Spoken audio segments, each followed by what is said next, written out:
Good morning students.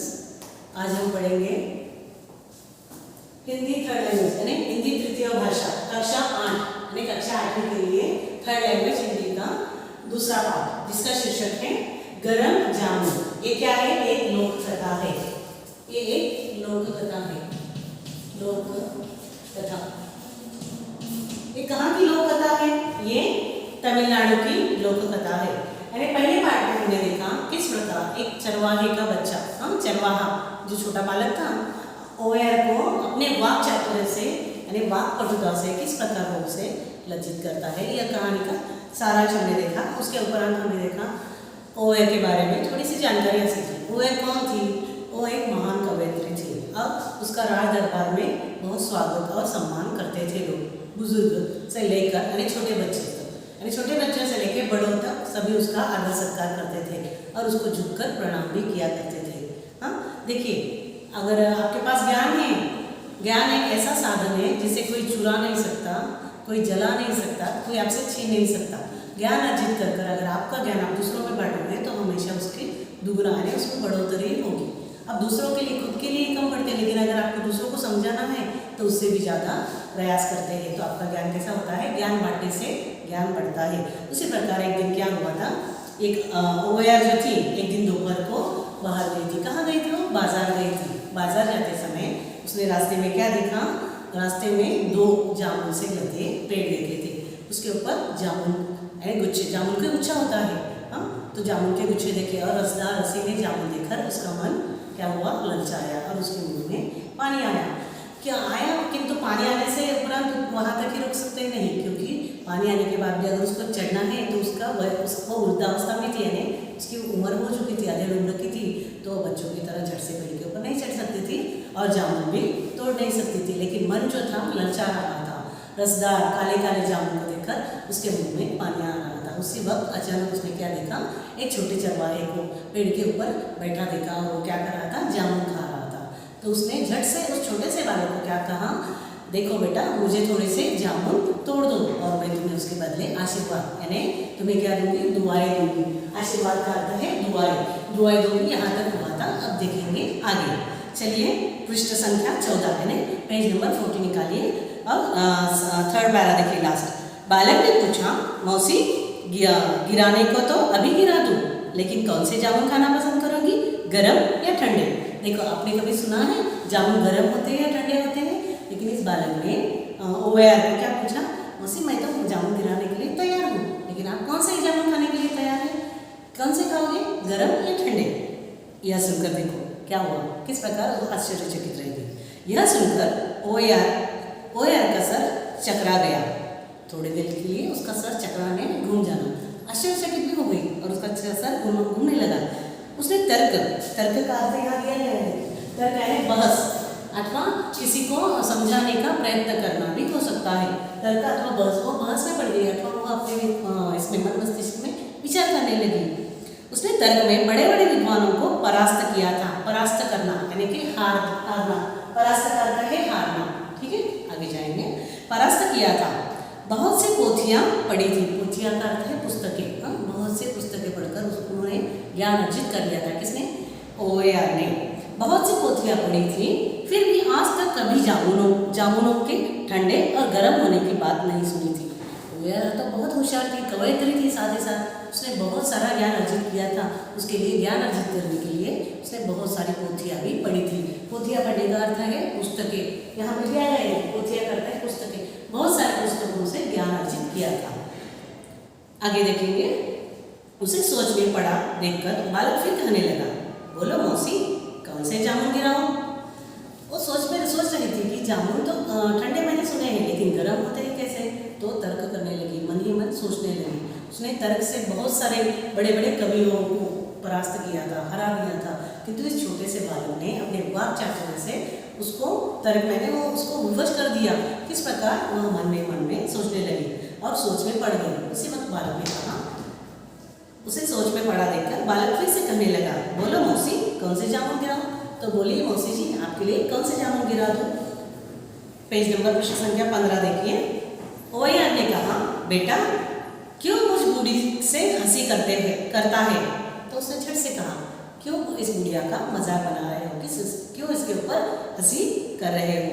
भला जामुन भी कभी गर्म और ठंडे होते हैं क्या? जामुन मैंने जो रसीले जामुन थे काले काले, तो वो भी कभी ठंडे और गर्म होते हैं? बालक ने कहा, अरे मौसी कैसी बात कर रही हो?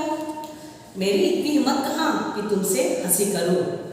मैं सच कह रहा हूँ, यहाँ दोनों तरह के जामुन हैं, बताओ कौन से गिराऊं? फिर बालक ने क्या कहा, तुरंत मौसी को उत्तर दिया, ओवैर को उत्तर दिया। क्या उत्तर दिया? अरे मौसी मेरी इतनी हिम्मत कि मैं आप जैसे महान कवयित्री की हंसी मजाक उड़ाऊं? फिर वो रुक गया, फिर बोला, हंसी करने की तो बात ही नहीं, मैं सच कह रहा हूँ।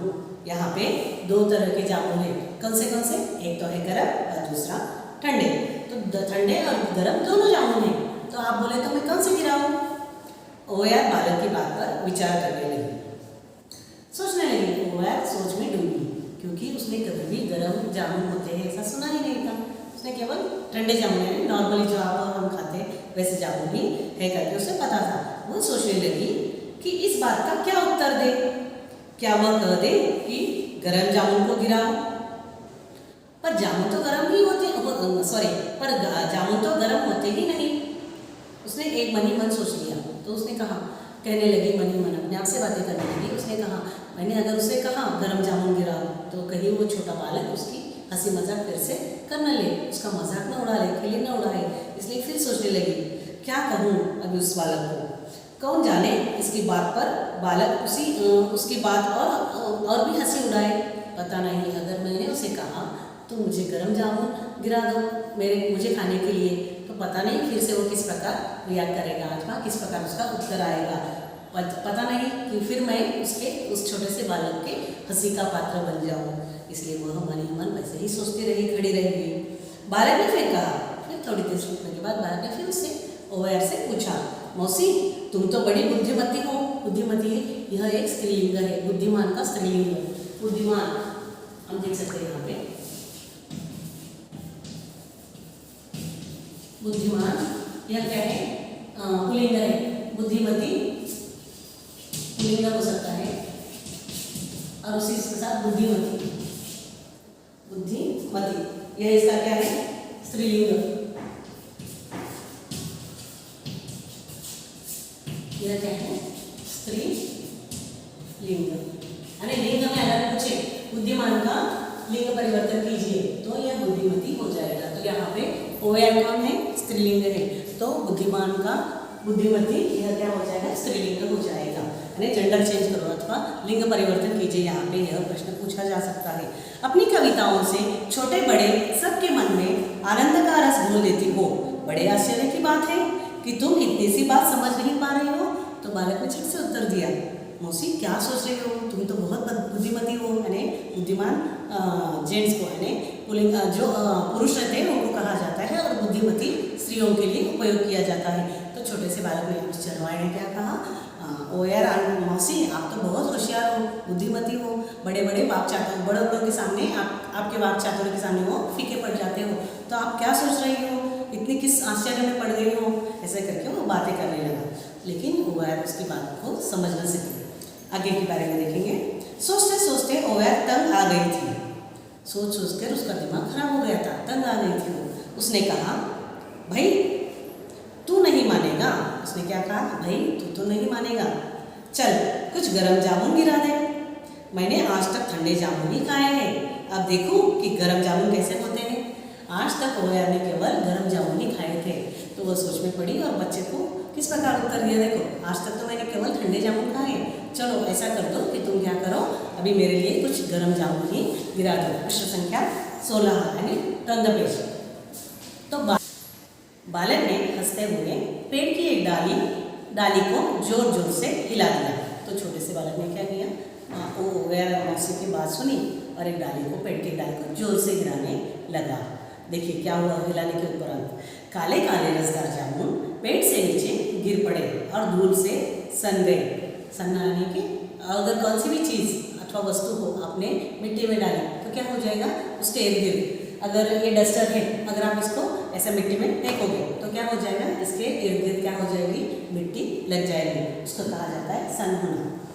तो देखिए जैसे ही बालक ने पेड़ को हिला दिया तो जामुन मिट्टी में गिर गए और उसके इर्द गिर्द पूरी क्या हुए, मिट्टी लग गई।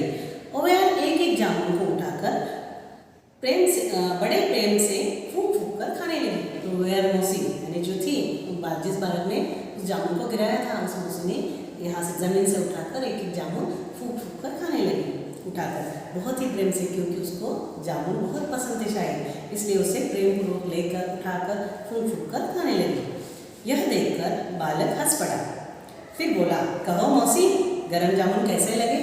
देखिए कितनी सुंदर वाक्चातुर्यता है इस बालक के अंदर। हाँ, उसने झट से जैसे ही उसने देखा ओवेयर क्या कर रही है, जमीन के ऊपर गिरे हुए जामुन को उठाकर बहुत ही प्रेमपूर्वक उसको देखकर उसको फूंक फूंक कर वह खा रही थी।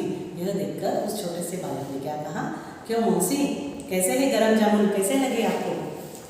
आगे देखेंगे अगले पैरे में। ओवेयर ने जामुन का रस चूसते हुए कहा, बेटा जामुन तो ठंडे ही है। तो ओवेयर भी बहुत शातिर थी, बहुत ही होशियार बुद्धिमती स्त्री थी। उसने कहा, बेटे जामुन तो बहुत रसदार है, हाँ, और जामुन तो ठंडे भी हैं, रसदार तो है ही, लेकिन उसके साथ कैसे है, जामुन ठंडे हैं। बालक ने कहा, कैसी बात कर रही हो मौसी, यदि जामुन गर्म नहीं होते तो फिर तुम उन्हें फूंक फूंक कर क्यों खा रही थी? देखिए उसके पास, उस छोटे से बालक के पास इतनी वाक चातुर्यता यानी वाकपटुता थी कि उसने इस स्त्री को यानी उस कवयित्री को, महान कवयित्री और बड़ी कवयित्री थी, उसके पास कितना नॉलेज था, ज्ञान था, लेकिन फिर भी उसने अपने वाक चातुर्य से अथवा वाकपटुता से उस स्त्री को किस प्रकार परास्त किया। तो उसने कहा, अगर जामुन गर्म नहीं हो तो तुम मौसी उसे क्यों फूंक फूंक कर खा रही हो? ओवेयर सन्न रह गई, सन्न रहना अर्थ दिया गया, यानी कि वो आश्चर्यचकित रह गई। देखते देखते सन्न शब्दशः इसका अर्थ परिवर्तन हो जाता है, कभी कभी मिट्टी के मिलने के बाद भी सन जाता है और ये सन्न रह जाता है। एक सेम दिखने के लिए दोनों शब्द तो सेम ही है, लेकिन इसके अर्थ में परिवर्तन आ जाता है। ओवेयर आश्चर्यचकित रह गई। इस बात का वह क्या उत्तर देती, इस बात का वह क्या उत्तर देती छोटे से बालक को? एक चरवाहे के बालक ने अपने वाक चातुर्य से उसे हरा दिया था। वह कुछ लज्जित सी हो गई। देखिए छोटे से बालक ने एक कवयित्री को हरा दिया तो थोड़ा सा उसमें बिस्गुल यानी कि लज्जित बना, यानी थोड़ा सा झुकाव आ गया था, यानी कुछ शर्मा सी गई थी वो। तभी बालक ने नीचे उतर आया, थोड़ी देर में वो छोटा सा जो चरवाहा का बालक था नीचे उतर आया। ओवेयर ने उसे गले से लगा लिया और कहा, सचमुच जामुन गर्म ही है। तो झट से उसने क्या कहा, जैसे वो छोटा बच्चा नीचे आया, बालक नीचे आया, उसने उसे गले से लगाया और कहा, सचमुच जामुन कैसे थे, गर्म ही थे, तभी तो मैं उन्हें फूंक फूंक कर खा रही हूँ, इसलिए तो मैं उसे उठाकर फूंक फूंक कर खा रही हूँ। दोनों साथ साथ हंस पड़े और हंसते हंसते ही अपने घर चले गए। तो देखिए इस प्रकार वाक चातुर्य से इस छोटे से चरवाहे के बालक ने उस महान बुद्धिमत्ता वाली स्त्री को अपने वाक चातुर्य से परास्त कर दिया। तो ये तमिलनाडु की लोक कथा है, बहुत ही चर्चित है। तो यहाँ पे दर्शाया गया है वाकपटुता के कारण वह इस कवयित्री को परास्त कर पाया। आशा करती हूँ आपको ये पाठ समझ में आया होगा। आप पाठ को अच्छी तरह से पढ़िए छात्रों, बच्चों, आप एक बार फिर से पूरा पाठ अच्छी तरह से पढ़िए। उसके ऊपर उसके यहाँ पे दिए गए शब्दार्थ को अपने क्लासवर्क में लिखिए और सुंदर हैंडराइटिंग में हस्ताक्षर के साथ लिखिए।